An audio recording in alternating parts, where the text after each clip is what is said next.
রাজ্যের বিশ্ববিদ্যালয়ে অস্থায়ী উপাচার্য নিয়োগে আচার্য তথা রাজ্যপাল সিভি আনন্দ বোসের সিদ্ধান্তকে চ্যালেঞ্জ করে সুপ্রিম কোর্টে গেল রাজ্য। নবান্নের বক্তব্য, রাজ্যপাল যে পদ্ধতিতে বিশ্ববিদ্যালয়ের উপাচার্য নিয়োগ করছেন তা বৈধ নয়। রাজ্যের বিশ্ববিদ্যালয়ে অস্থায়ী উপাচার্য নিয়োগে আচার্য তথা রাজ্যপাল সিভি আনন্দ বোসের সিদ্ধান্তকে চ্যালেঞ্জ করে সুপ্রিম কোর্টে গেল রাজ্য। নবান্নের বক্তব্য, রাজ্যপাল যে পদ্ধতিতে বিশ্ববিদ্যালয়ের উপাচার্য নিয়োগ করছেন তা বৈধ নয়।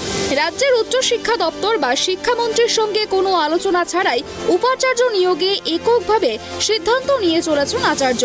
যদিও কলকাতা হাইকোর্টে এই সংক্রান্ত মামলায় ধাক্কা খেয়েছে রাজ্য, এবার তারা শীর্ষ আদালতের দ্বারস্থ হয়েছে। সোমবার সুপ্রিম কোর্টের বিচারপতি সূর্যকান্ত এবং বিচারপতি দীপঙ্কর দত্তের ডিভিশন বেঞ্চে রাজ্যের আবেদনের শুনানি হওয়ার কথা। উত্তরবঙ্গ নেতাজি সুভাষ মুক্ত বিশ্ববিদ্যালয়, রাজ্য প্রযুক্তি, কলকাতা, কল্যাণী, বর্ধমান, কাজী নজরুল, ডায়মন্ড হারবার মহিলা বিশ্ববিদ্যালয় সহ রাজ্যের কয়েকটি বিশ্ববিদ্যালয়ের অস্থায়ী উপাচার্য নিয়োগ করেন আচার্য। ওই উপাচার্যদের বেতন বন্ধ করে দেয় শিক্ষা দপ্তর। রাজ্যের যুক্তি, বিশ্ববিদ্যালয়ের উপাচার্য নিয়োগে একতরফাভাবে সিদ্ধান্ত নিতে পারেন না আচার্য।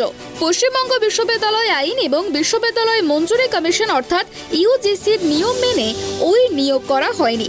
ওই উপাচার্যদের নিয়োগ বাতিল চেয়ে হাইকোর্টে জনস্বার্থ মামলা করেন অধ্যাপক সনৎ কুমার ঘোষ। গত 28শে জুন হাইকোর্টে মামলা খারিজ করে আচার্যের সিদ্ধান্তে সিলমোহর দেয় আদালত। হাইকোর্টের পর্যবেক্ষণ, শিক্ষামন্ত্রী ব্রাত্য বসু উপাচার্য পদের কোনো প্যানেল না পাঠিয়ে রাজ্যপালকে বিভিন্ন বিশ্ববিদ্যালয়ের জন্য 27 জনের নাম পাঠিয়েছিলেন। ফলে আলোচনার পরিবেশ না থাকায় সিদ্ধান্ত নেন আচার্য। উচ্চ আদালত রাজ্যকে ওই উপাচার্যদের বেতন সহ ভাতা দেওয়ার নির্দেশ দেয়। বিশ্ববিদ্যালয়ের উপাচার্য নিয়োগ নিয়ে রাজভবন নবান্নের বিরোধ থামছেই না।